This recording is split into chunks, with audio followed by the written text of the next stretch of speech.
This is religious experience. Good for posterity. For posterity. Documentary. Documentary.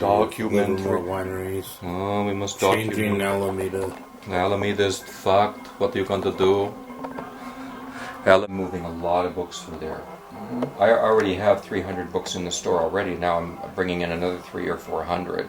How many have you sold recently? I've sold actually, well, since I started bringing stuff in, I sold about 3 or 4 a day.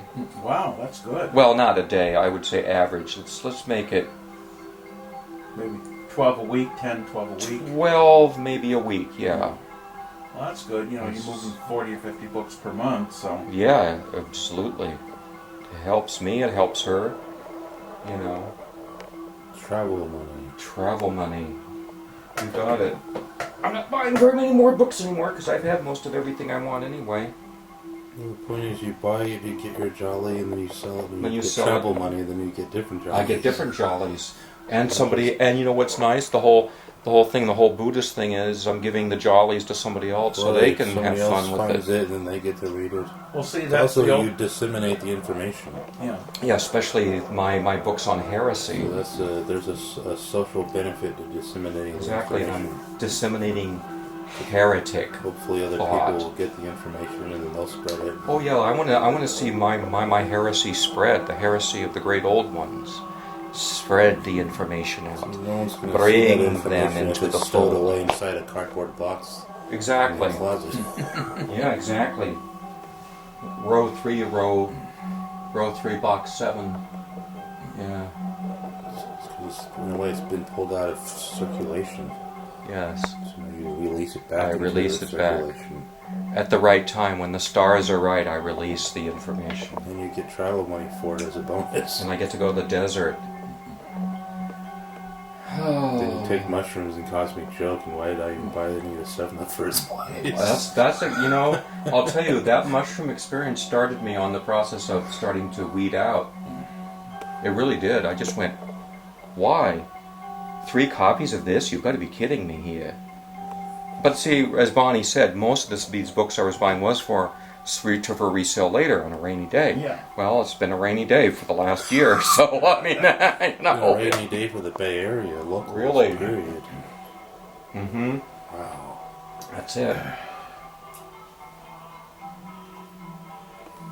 And this music, I mean, when I was no records, and this is the Goodwill over in Alameda, right on Yeah, on Lincoln. on Lincoln. Yeah, just off of Park, because I went in there to look for like shirts, and I wound up finding only one shirt that, you know, Jeez. it's long sleeve. It's not short sleeve like Right. it, as I prefer, but it's long sleeve. Right. It's basically my size, and it has the 2 pockets that button up front. But you know, all these other shirts were like, you know, 1 or no pockets. You know, they're actually like, there's Van Heusen's, there's Of like course. there's all these name brand shirts. They're all Yes. like $6, $7, $8, $9. And you say that they wiped out most of the books? There's only about a third or a quarter of the books left. Jeez. Yeah, and there's no records. Wow. Remember, like when I came back here, like on a visit, like a couple of years ago, there were all these boxes of LPs I on the remember. floor in the center. Yeah. It's all gone. Wow. There's these costume jewelry things in the display cases. No kidding. Because I remember I used to find really good books in there, even though they were a little bit more expensive than some Right. other places, but at least they had decent stuff. Well, I didn't even look at the books because I spent I don't know how much time looking through shirts. They have a huge selection of men's shirts, but they're all like, you know, they're Van Heusen, they're the name brands. You know, there's Calvin Klein shirts in there, Well, of course, because let me tell you something. but they're all like $7, $8, $9, $10. Goodwill now has a site online. Yeah, I know. That's where they sell the better stuff. Yeah. I went into a Goodwill store. You won't believe this. They had a biker jacket like one of the ones I have that has the multicolor kind of biker. You know, $95 up on the wall. You know, and it wasn't even in the best shape, but $95. So if they do get that kind of stuff in, they're marking it way up. And you go to Buffalo Exchange, I can get the same biker jacket for $50 or $45. So, you know, go figure. But they sell a lot of and they sell books. deals, and you get, you know, a free tasting if you buy wine, you get a discount. I always, when I go to a winery, I always look at the wine in the sun, just cut the color, and also Wait, you look at the wine in the Sun King? in the Sun King. And you know the bubbles here are very small.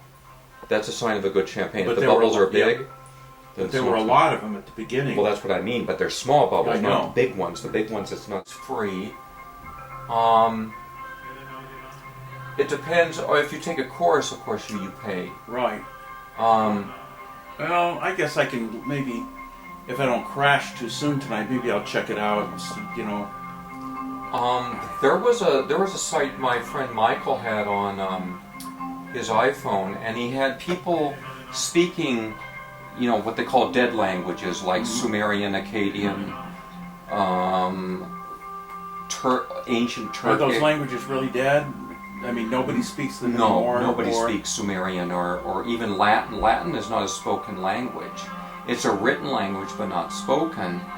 But scholars have pieced together what it would sound like if it was spoken.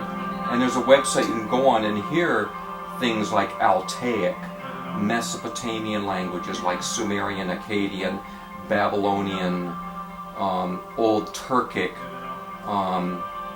you know. So, I mean, a language is truly dead when the last, you know, person that knows the language passes on, Yes. right? Then The there's spoken language, yes, that's true. the If spoken it's- language. I mean, if you know, if it's written language, I mean, I suppose some languages were spoken only.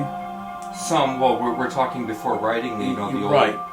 But when it was written down, at least some of it was codified. But the thing is how do we know what Etruscan sounds like? We don't know. There isn't enough evidence. Etruscan basically died out around 40 AD. Oh, okay. So you're talking. You know, You're we're talking talking 2,000 years ago, Yeah. basically. I mean, we know from inscriptions certain words of names of gods and rituals and stuff, but we don't really know. We don't even know what Etruscan came from. We don't know, you know, where it evolved from. It's like Basque. It's a language that's completely unique.